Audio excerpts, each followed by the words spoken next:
Sang tersangka ini baru saja naik bus.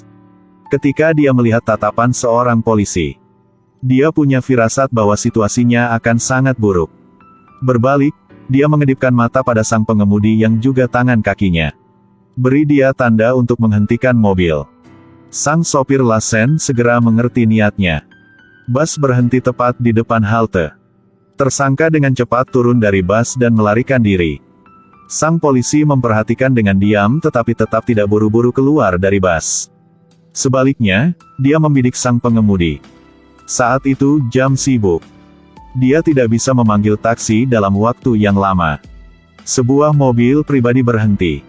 Ketika wanita itu turun dari mobil, sang pengemudi menuju ke arahnya. "Kemana kamu pergi? Tidak mudah untuk mendapatkan taksi di sini. Aku akan pergi lebih murah. Maukah kamu pergi?"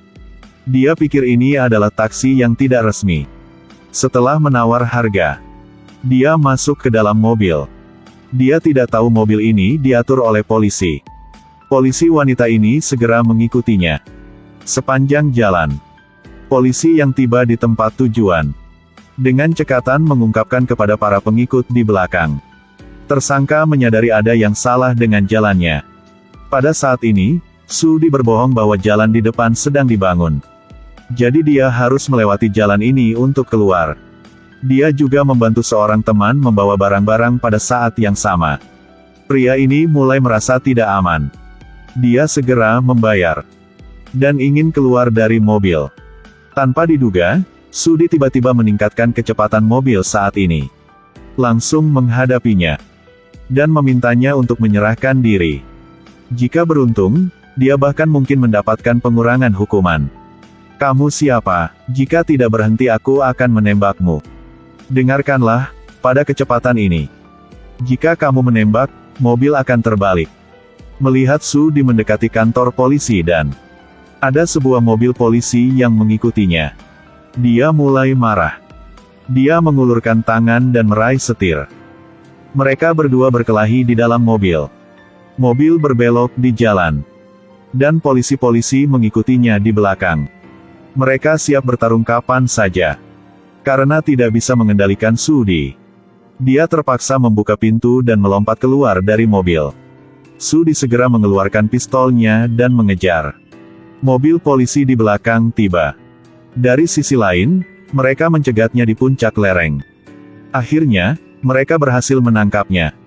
Tak disangka, pistol ini ternyata palsu. Di sisi lain, bus telah tiba di halte. Para penumpang di bus turun. Menghadapi penangkapan petugas polisi wanita, pengemudi Lasen terlihat sangat jujur. Diam. Tangan memegang kepala. "Aku palsu aja. Penjual senjata ini baru saja keluar." Polisi ini segera berjalan untuk menyapa. Tepat ketika para preman tidak waspada, para petugas polisi menyerbu dari semua sisi. Tendang dia dan jatuhkan dia ke tanah. Dia ditangkap. Selanjutnya polisi melakukan penggeledahan di rumahnya. Tetapi setelah pencarian yang lama, mereka tidak menemukan senjata tersembunyi. Menurut pemantauan catatan obrolan gangster dari kantor pemantauan internet, mereka tahu dia memiliki setidaknya 5 pistol dan lebih dari 100 peluru. Bahkan ada pistol pendek dan kaki tangan. Sang wanita di rumah juga tidak tahu ini. Polisi harus mengambil komputernya dan melakukan analisis data. Menurut catatan obrolan yang dipegang oleh kantor pemantau internet dan bukti pembakaran dan pembunuhan, polisi dapat sepenuhnya menuntut Xiao Shen agar dia mengaku. Dia tidak mengatakan apa-apa. "Mari kita pelan-pelan, jangan langsung interogasinya. Ya, buat dia takut dulu." Menurut kunci 2 pintu keamanan yang ditemukan, polisi akan memanggil istrinya ke kantor polisi. Tim yang khusus menangkap penjahat serius baru saja datang ke daerah ini. Hampir ditabrak mobil yang bergegas keluar. Polisi-polisi punya tugas saat ini jadi mereka mengabaikannya. Ketika mereka tiba, istri Xiao Shen tiba-tiba mengatakan bahwa anaknya hilang.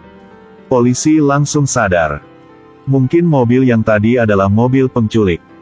Kemudian mereka mengejarnya dan segera laporkan ini ke pusat komando.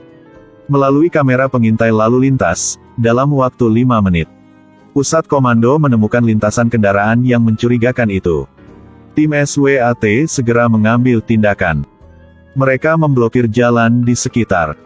Komandan mengarahkan rute pencarian melalui walkie-talkie. Mobil mencurigakan akan segera ditemukan.